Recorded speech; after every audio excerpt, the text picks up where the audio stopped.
Hello, it's those Utah sisters, and in this video, we are explaining the game Minesweeper.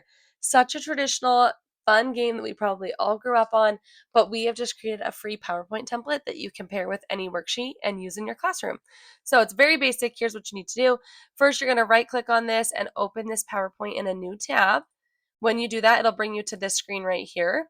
Reminder, if you've never played our games before, we do not design them in Microsoft Slides or Google Slides. We design them in actual PowerPoint. So you will need to click File, create a copy, and download a copy. When you do that, it will download the PowerPoint version, and that is the only way you'll be able to play the game.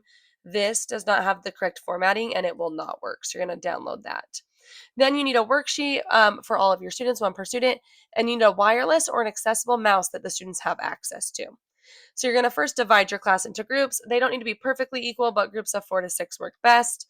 Students should be given their own assignment to work on, and you're going to display the PowerPoint template on the board and then place the mouse somewhere within the reach of students. So I just put a wireless mouse at the front of my classroom in front of the projector screen. Students are going to work on their own assignment. If they finish a problem, they need to check it off with the teacher. If they are correct, they walk to the front of the class and they click on a box. So every box in the Minesweeper game is worth 1 point unless it has a bomb under it. If they click a square and it has a number, that does not mean it's that many points. That's just how many bombs it's touching. For example, if they click on a box that has a number 2 in it, 2 of the 8 boxes that surround on it, that surround that one have bombs, but it is not worth 2 points. It's just worth 1 point. So every box is 1 point unless they click a bomb.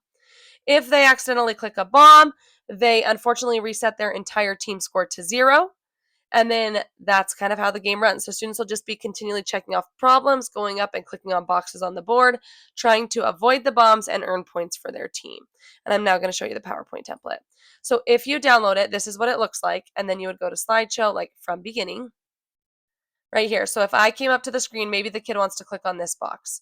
This is touching one bomb. So one of these 1, 2, 3, 4, 5, 6, 7, 8 boxes is a bomb. We don't know which one, but they got 1 point. I'm going to click on this one. Also touching 1. This one is touching no bomb. So that would indicate that all of these are safe. I'm trying to find a bomb for you guys to show you. Sorry. There we go. If they hit a bomb, they would reset to 0.